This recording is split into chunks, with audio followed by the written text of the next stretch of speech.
Hi all एंजली। और कैसा चल रहा है आप लोगों का जिनके 12th के एग्ज़ाम्स कैंसिल हो गए थे? फ्री हो, ठीक है, अपना टाइम कैसे पास कर रहे हो, do right in the comments, क्योंकि अब जिन लोगों के एंट्रेंस एग्ज़ाम है वो भी पोस्टपोन हो गए हैं। सो आपका एंट्रेंस एग्ज़ाम की डेट्स भी अभी आएंगी and that is also uncertain, कैसा होगा कैसे नहीं होगा, जो भी होगा, ठीक है। एंड दूसरी चीज़ ये है कि आपका जो एग्ज़ाम्स हैं वो तो चलो ठीक है अभी कैंसिल हो गए हैं, but the main thing is you are waiting for your result. So काफ़ी लोग मैसेज करके मुझे पूछते हैं ma'am when is the result expected. So as per the CBSE guidelines they have told कि आपका 15 जुलाई तक रिजल्ट आ जाएगा। सो आज 8 जुलाई तो ऑलरेडी हो गई है, so it's just another week और सो, हफ्ता 10 दिन, और आपका नॉट इवन हफ्ता 10 दिन, ओनली हफ्ता, सो अ वीक मोर, और आपका रिजल्ट किसी भी दिन आ सकता है। सो आई होप सबका रिजल्ट बहुत अच्छा आएगा। काफ़ी लोग पैनिक कर रहे हैं कि फेल हो जाएंगे, कंपार्टमेंट आ जाएगी। देखो कौन लोगों को रिस्क है ऐसा होने का जिनके पाँचों के पाँचों पेपर हुए। जो एग्ज़ाम्स आपने लिखे हैं, जो आपने अटेम्प्ट किए हैं, अगर उसमें आपकी परफॉर्मेंस अच्छी नहीं है तो देर इज़ अ चांस कि आप उस सब्जेक्ट में फेल कर सकते हो या आपकी कंपार्टमेंट आ सकती है। लेकिन जो सब्जेक्ट का एग्ज़ाम आपने दिया ही नहीं है, जैसे IP का एग्ज़ाम हुआ ही नहीं, CS का एग्ज़ाम हुआ ही नहीं, बिजनेस स्टडीज़, हिंदी, इनके एग्ज़ाम्स हुए ही नहीं, तो इस सब्जेक्ट में कोई भी फेल नहीं होगा। तो जिस सब्जेक्ट का एग्ज़ाम कंडक्ट ही नहीं हुआ उसमें CBSE किसी को फेल नहीं करेगी, ठीक है। उसमें आप बेसिक पास तो हो गए होगे, क्योंकि बिना एग्ज़ाम अटेम्प्ट किए you can not be declared as a fail in that particular subject. लेकिन जिस सब्जेक्ट का एग्ज़ाम आप दे चुके हो वो तो आपने लिखा है ना, वो आपने जो अटेम्प्ट किया है, जैसा आपने किया है, अकॉर्डिंगली आपको मार्क्स दिए जाएंगे।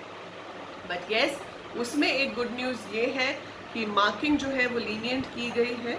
सो marking is not that strict जैसे हमेशा होती है, it is a lenient marking and as per the moderation policy you will be getting some grace marks as well, ठीक है। तो वो भी आपको मिलेंगे, ऑल्दो चाहे वो फॉर्मली डिक्लेयर्ड हो या ना हो, but all are humans, they know कि बच्चे के स्ट्रेस से जा रहे हैं and they don't want to stress you any more.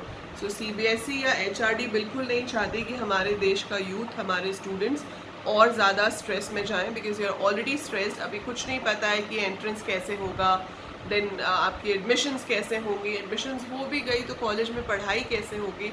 So nothing is clear.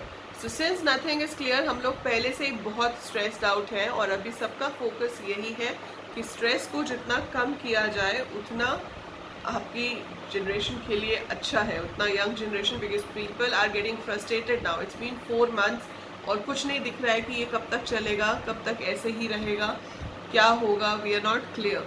सो इसीलिए डोंट स्ट्रेस आउट। आपका एग्ज़ाम अगर बहुत ही बुरा हुआ था, मतलब आप कुछ लिख के ही नहीं आए, आप खाली आंसर शीट छोड़ के आए हो और फिर फेल हो जाते हो, फिर तो आप किसी को ब्लेम नहीं कर सकते, क्योंकि तब आपने कुछ किया ही नहीं है। लेकिन अगर आपने कुछ किया है, आपने अच्छे से पढ़कर कुछ भी लिखा है, आपने 40% पेपर भी अटैम्प्ट किया है, तो आप फेल नहीं होंगे। बट अगर अटैम्प्ट ही नहीं किया है तो फिर कोई भी आपकी हेल्प नहीं कर सकता उसमें, तो ना। सो वो चीज़ है। सो रिस्क सिर्फ उन्हीं लोगों को है जिन्होंने आंसर शीट पे सिर्फ फॉर्म लिख के दे दिया है और उसके बाद कुछ भी नहीं लिखा है। So you have to attempt, आप पढ़ोगे तभी तो कुछ करोगे, ठीक है। अगर कुछ भी नहीं किया है, so no one is there to save you. So that is it. So don't panic at all. Lenient marking है, ग्रेस मार्क्स भी मिलेंगे और रिजल्ट भी बहुत जल्दी आ जाएगा। So I hope within couple of days we will be meeting live to discuss the result. और आप सब लोग मुझे खुशी खुशी बता रहे होंगे कि मैम मार्क्स अच्छे आए हैं। बाकी IP और CS में दूसरे सब्जेक्ट्स की बेसिस पे एवरेज लगेगा तो उतने मार्क्स नहीं आएंगे जितने हर साल आते हैं, क्योंकि अगर वो उसकी एवरेज पे देंगे तो IP CS तो 90+ मार्क्स आता है। अब वो बाकी सब्जेक्ट्स में ज़रूरी नहीं है कि आपके 90+ मार्क्स आए। So that way I am not having very high hopes for IP and CS marks. But कोई बात नहीं, जो भी मार्क्स आएंगे एटलीस्ट आपकी एडमिशन्स के लिए अच्छे होंगे, तो आगे आप देख सकते हो। और अगर आप इम्प्रूव करना चाहते हो तो जब भी कभी इम्प्रूवमेंट एग्ज़ाम होगा we can look into that. सो अभी के लिए तो यही है कि बी प्रिपेयर्ड। अगले हफ्ते आपका रिज़ल्ट आपके सामने होगा और कैसा होगा वो देखने के लिए हम सब लोग वेट कर रहे हैं। आई जस्ट विश कि रिज़ल्ट अच्छा हो, आप सेटिस्फाइड हो, खुश रहो, स्ट्रेस आउट नहीं करो। That is it I want to convey. So let's wait for the result and let's see how it comes. That's it for this video. By the time I upload more, keep watching, keep learning.